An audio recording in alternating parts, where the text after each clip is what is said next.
News 18 ಡಿಜಿಟಲ್ಗೆ ಸ್ವಾಗತ. ನಾನು ಮಂಜುನಾಥ್ ಎಡಳಿ ಧಾರ ಪ್ರತಿನಿಧಿ.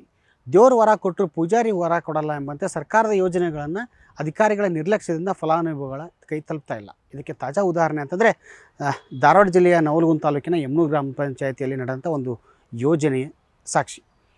ಇನ್ನು ಯಮನೂರು ಗ್ರಾಮ ಪಂಚಾಯತಿ ವ್ಯಾಪ್ತಿಯಲ್ಲಿ ಏನಂತಂದರೆ ನಮ್ಮ ಭೂಮಿ ನಮ್ಮ ತೋಟ ಯೋಜನೆಯಲ್ಲಿ 15 ಜನರ ಆಯ್ಕೆಯನ್ನು ಪಟ್ಟಿಯನ್ನು ನೀಡಿ ಆ 15 ಜನರಿಗೆ ಅಲ್ಲಿ ಸ್ಥಳೀಯವಾಗಿ ಗ್ರಾಮ ಪಂಚಾಯತಿ ವ್ಯಾಪ್ತಿಯಲ್ಲಿ ಜಮೀನು ಖರೀದಿ ಮಾಡಿ ಅವರಿಗೆ ನೀಡಬೇಕಾಗಿತ್ತು. ಆದರೆ 19 ವರ್ಷ ಕಳೆದರೂ ಕೂಡ ಇವತ್ತಿಗೂ ಕೂಡ 15 ಜನರ ಫಲಾನುಭವಿಗಳು ಇವತ್ತು ಕೂಡ ತುಂಡು ಭೂಮಿಯನ್ನು ಕೂಡ ನೀಡಿಲ್ಲ.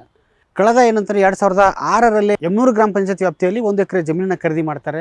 ಆ ಪಡೆದಂಥ ಫಲಾನುಭವಿಗಳಿಗೆ ಆ ಜಮೀನನ್ನು ನೀಡಿದರೆ 15 ಜನರು ಕೂಡ ಅಂತಂದರೆ ಕೈತೋಟ ಮಾಡ್ಕೋಬೋದು, ಇಲ್ಲ ಜೊತೆಗೆ ಹೈನುಗಾರಿಕೆ, ಕುರಿ ಸಾಕಾಣಿಕೆ ಸೇರಿದಂತೆ ಕೃಷಿ ಸಂಬಂಧಪಟ್ಟಂಥ ಚಟುವಟಿಕೆಯನ್ನು ಮಾಡೋಕ್ಕೆ ಸರ್ಕಾರ ಆ ಭೂಮಿಯನ್ನು ಅವರಿಗೆ ನೀಡೋಕ್ಕೆ ಯೋಜನೆ ಜಾರಿ ತಂದಿತ್ತು. ಸ್ಥಳೀಯ ಅಧಿಕಾರಿಗಳಿರ್ಬೋದು, ಗ್ರಾಮ ಪಂಚಾಯತಿಯ ಆಡಳಿತ ಮಂಡಳಿ ಏನಂತಂದರೆ ಈ 15 ಜನರಿಗೆ ಸಂಬಂಧಪಟ್ಟಂಥ ಜನರ ಮಾಹಿತಿಯನ್ನು ಕಲೆ ಹಾಕೋಕ್ಕೆ ಏನಂತಂದ್ರೆ ಒಂದು ಶಿಫಾರಸನ್ನು ಏನಂತಂದರೆ ಮಾಡೋಕ್ಕೆ ತಹಸೀಲ್ದಾರ್ ಅವರಿಗೆ ಕಳಿಸ್ತಾರೆ. ಈ ಸಂಬಂಧಪಟ್ಟಂಥ 15 ಜನರಿಗೆ ಯಾವ್ದಾದ್ರು ಜಮೀನು ಇದಾವ ಇಲ್ವೋ ಒಂದು ಪತ್ರ ನೀಡಬೇಕಾಗುತ್ತೆ. ಯಾಕಂದರೆ ಯಾವುದೇ ರೀತಿಯಂಥ ಜಮೀನು ಆಸ್ತಿ ಇಲ್ಲದೆ ಇರುವಂಥ ಜನರಿಗೆ ಮಾತ್ರ ಈ ಯೋಜನೆಯ ಭೂಮಿಯನ್ನು ನೀಡಬೇಕಾಗತ್ತೆ. ಆದರೆ ತಹಸೀಲ್ದಾರ್ ಕಚೇರಿಯಿಂದ ಬರಬೇಕಾದಂಥ ಏನು ಪ್ರಮಾಣ ಪತ್ರ ಅಂತಂದರೆ 2006ಕ್ಕೆ ನೀಡಿದಂಥ ಪ್ರಮಾಣ ಪತ್ರ ಪಡೆಯೋಕ್ಕೆ ತಹಸೀಲ್ದಾರ್ ಅವರಿಗೆ ನೀಡಿದ್ದು 2016ಕ್ಕೆ ರಿಪ್ಲೈನ ಮಾಡ್ತಾರೆ. ಇಷ್ಟು ವರ್ಷ ನಿರ್ಲಕ್ಷ್ಯ ಮಾಡಿದಂಥ ತಹಸೀಲ್ ಕಚೇರಿಯ ಅಧಿಕಾರಿಗಳ ಒಂದು ನಿರ್ಲಕ್ಷ್ಯ ಒಂದು ಕಡೆ ಆದರೆ ನೆಕ್ಸ್ಟ್ 2014ಕ್ಕೆ ಬಂದಂಥ ಏನು 15 ಜನರ ಆಯ್ಕೆ ಪಟ್ಟಿ ಅಂತನೂ ಕೂಡ ಗ್ರಾಮ ಪಂಚಾಯತಿ ವ್ಯಾಪ್ತಿಯ ಆಡಳಿತ ಮಂಡಳಿ ಆ ಫಲಾನುಭವಿಗಳಿಗೆ ಆ ಭೂಮಿಯನ್ನು ನೀಡಲ್ಲ. ಕಳೆದ 19 ವರ್ಷಕ್ಕೆ ನೆದಗುದಿಗೆ ಬಂದಂಥ ಈ ಯೋಜನೆ ಈ ಸ್ಥಳೀಯ ಗ್ರಾಮ ಪಂಚಾಯತಿ ಮಟ್ಟದ ವ್ಯಾಪ್ತಿಯಲ್ಲಿರುವಂಥ ಜನರಿಗೆ ಮಾಹಿತಿ ಗೊತ್ತಾಗುತ್ತೆ.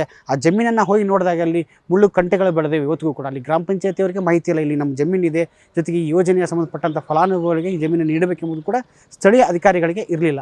ಇವತ್ತಿಗೂ ಕೂಡ ಆ ಮಾಹಿತಿಯನ್ನು ಕಲೆ ಹಾಕಿದಂಥ ಸ್ಥಳೀಯರು ಕೂಡ ಒಂದು ಆಕ್ರೋಶನ ಹಾಕ್ತಾ ಇದ್ದಾರೆ. ಯಾಕಂತಂದರೆ ಸರ್ಕಾರ ಕಡುಬಡವರಿಗೆ ಅದು ಹಿಂದುಳಿದ ಜನರಿಗೆ ಈ ಯೋಜನೆಯನ್ನು ತಲುಪಿಸಬೇಕಂತ ಅಧಿಕಾರಿಗಳ ನಿರ್ಲಕ್ಷ್ಯದಿಂದ ಕಳೆದ 19 ವರ್ಷ ಕಳೆದರೂ ಕೂಡ ಆ ಯೋಜನೆ ಇನ್ನೂ ಕೂಡ ತಲುಪಿಲ್ಲ ಎಂಬ ಆಕ್ರೋಶದ ಜೊತೆಗೆ ಅಲ್ಲಿರುವಂಥ ಸಮಗ್ರವಾಗಿ ಏನು ಅಧಿಕಾರಿಗಳು ಏನು ಮಾಡಿದ್ದಾರೆ, ಜೊತೆಗೆ ಅಲ್ಲಿರುವಂಥ ಫಲಾನುಭವಿಗಳು ಯಾರು, ಈ ಸಮಗ್ರ ಮಾಹಿತಿಯನ್ನು ಈ ಸ್ಥಳೀಯರು ನೀಡ್ತಾರೆ. ಏನು ಹೇಳ್ತಾರೆ ಕೇಳ್ಕೊಂಬರೋಣ ಬನ್ನಿ. ನಮ್ಮ ಭೂಮಿ ನಮ್ಮ ತೋಟ ಈ ಯೋಜನೆಯೊಳಗೆ ಸರ್ಕಾರ 1 ಎಕರೆ ಖರೀದಿ ಮಾಡಿತ್ತು 2006 ಒಳಗೆ. 15 ಮಂದಿ ಫಲಾನುಭವಿಗಳಿಗೆ ಕೊಡಬೇಕಾಗಿತ್ತು. 2.5 ಗುಂಟೆ ಅಥವಾ 3 ಗುಂಟೆ ಹೆಚ್ಚು ಕಡಿಮೆ ಅವರು ತಮ್ಮ ಉಪಜೀವನ ನಡೆಸೋಕೆ ಒಬ್ಬರಿಗೆ. ಇವತ್ತಿನವರೆಗೂ ಅದನ್ನು ಹಂಚಿಕೆ ಮಾಡಿಲ್ಲ. ಯಾಕಪ್ಪ ಅಂತಂತಂದರೆ ಅವತ್ತೇನು ಇವರು ಮೀಟಿಂಗ್ ಮಾಡ್ಕೊಂಡಾರೆ ವಾರ್ಡ್ ಸಭೆ ಮತ್ತು ಗ್ರಾಮ ಸಭೆಯೊಳಗೆ ಸರಿಯಾಗಿ ಆಯ್ಕೆ ಮಾಡ್ಕೊಂಡಿಲ್ಲ. ಸರ್ಕಾರದ ಮಾರ್ಗಸೂಚಿ ಸರಿಯಾಗಿ ಪಾಲನೆ ಮಾಡಿಲ್ಲ. ಅವತ್ತಿದ್ದಂಥ ಕಾರ್ಯದರ್ಶಿ ಆಗಿರ್ಬೋದು, PDO ಇದು ಗ್ರಾಮ ಪಂಚಾಯತಿ ಅಧ್ಯಕ್ಷರು ಫಲಾನುಭವಿ ಕೊಟ್ಟಿದ್ದು ಇಷ್ಟಕ್ಕೆ ಅವರು ಪಾಪ ತಮ್ಮ ಉಪಜೀವನ ನಡೆಸ್ಕೊಳಕ್ಕೆ ಒಂದು ಕುರಿ ಸಾಕಾಣಿಕೆ ಆಗಲಿ, ಒಂದು ದನದ ಕೊಟ್ಟಿಗೆ ದನ ಸಾಕಾಣಿಕೆ ಆಗಲಿ, ಒಂದು ಏನಾದರೂ ಮತ್ತು ಅಥವಾ ಇದು ಏನು ಕೈಪಲ್ಲೆ ಬೆಳೀತಿದ್ರು, ಬೆಳ್ಕೊಂಡು ತಮ್ಮ ಉಪಜೀವನ ನಡೆಸ್ಕೊಂತಿದ್ರು. ಅವ್ರು ಗೊತ್ತಾಗಿದ್ದ ಮೇಲೆ ಅಷ್ಟೇ ಗೊತ್ತಾಗಿತ್ತು ನಮಗೆ ಇಲ್ಲಿ ಅವ್ರ ಹೆಸರು ಮೇಲೆ ಇದೆಯಾ ಅನ್ನೋದು. ನಮ್ಮ ಹೊಲ ಇಲ್ಲ ಏನಿಲ್ಲಲ್ಲ, ಮತ್ತು ಇದ್ರ ಮೇಲೆ ಜೀವನ ಈಗ ಸದ್ಯಕ್ಕೆ ಇವ್ರು ಕೊಟ್ಟರು ನಾವು ಇದ್ರ ಮೇಲೆ ಜೀವನ ಮಾಡ್ಕೊಂಡು ಹೋಗಾರಿ. ಮೊದಲು ಆಯ್ಕೆ ಮಾಡ್ರಿ ಇಷ್ಟು ವರ್ಷ ಆಯ್ತು ಕೊಟ್ಟೆ ಇಲ್ಲ 19 ವರ್ಷ ಆಯ್ತು ರೀ, ಇನ್ನೂವರೆಗೂ ಸುದ್ದಿನೆಲ್ಲ ಇವಾಗ ಗೊತ್ತಾಗತ್ತೆ. ನಮಗಂಕರು ಹೊಲ ಇಲ್ಲ, ಆದರೆ ಏನಾರು ಸಾಗಣೆ ಮಾಡ್ಕೊತ ಹೋಗೋದಾದ್ರೆ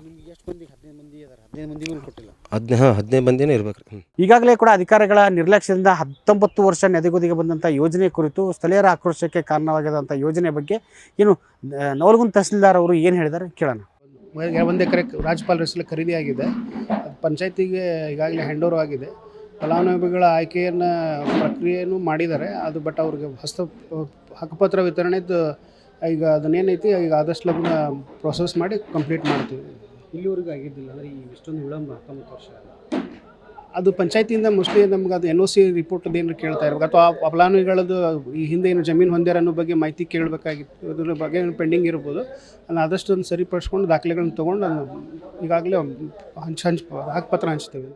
ಒಟ್ಟಾರೆ ಏನಂತಂದರೆ ಸರ್ಕಾರ ಹಲವಾರು ಯೋಜನೆಗಳನ್ನು ಜಾರಿ ಮಾಡುತ್ತೆ, ಆದರೆ ನೇರವಾಗಿ ತಲುಪಕ್ಕಂಥ ಏನು ಫಲಾನುಭವಿಗಳಿಗೆ ತಲುಪ್ತಾ ಇಲ್ಲ. ಯಾಕಂದರೆ ಇದಕ್ಕೆ ಮಧ್ಯವರ್ತಿಯಾಗಿರುವಂಥ ಅಧಿಕಾರಿಗಳ ದಿವ್ಯ ನಿರ್ಲಕ್ಷ್ಯಕ್ಕೆ ಪ್ರಮುಖ ಕಾರಣ ಆಗಿದೆ. ಇದರಿಂದ ಕೂಡ ಹಲವಾರು ಫಲಾನುಭವಿಗಳು ಕೂಡ ಯೋಜನೆಗಳಿಂದ ವಂಚಿತ ಆಗ್ತಾ ಇದ್ದಾರೆ. ಇದಕ್ಕೆ ಪ್ರಮುಖ ಸಾಕ್ಷಿ ಇದೊಂದು ಪ್ರಕರಣ ಸಾಕ್ಷಿಯಾಗಿದೆ ಅಂತ. ಇನ್ನಾದರೂ ಕೂಡ ಸರ್ಕಾರದ ಯೋಜನೆಗಳನ್ನ ಅಧಿಕಾರಿಗಳು ಫಲಾನುಭವಿಗಳಿಗೆ ಸರಿಯಾದ ಸಮಯಕ್ಕೆ ಸರಿಯಾಗಿ ತಲುಪಿಸುವಲ್ಲಿ ಮುಂದಾಗಬೇಕೆಂಬುದು ಕೂಡ ನಮ್ಮಯ ಕಳಕಳಿ ಅಂತಲೇ ಹೇಳ್ಬೋದು. ನಿರ್ಭೀತ, ನಿಷ್ಪಕ್ಷಪಾತ, ವಿಶ್ವಾಸಾರ್ಹ ಸುದ್ದಿಗಳಿಗೆ ಮತ್ತೊಂದು ಹೆಸರಾಗಿರೋ ನ್ಯೂಸ್ 18 ಕನ್ನಡ ಈಗ ಆಪ್ನಲ್ಲೂ ಲಭ್ಯ ಇದೆ. ದಯವಿಟ್ಟು ಇಲ್ಲಿರೋ QR ಕೋಡ್ ಅನ್ನು ಸ್ಕ್ಯಾನ್ ಮಾಡಿಕೊಂಡು ಆಪ್ ಡೌನ್ಲೋಡ್ ಮಾಡೋದಕ್ಕೆ ಮರಿಬೇಡಿ.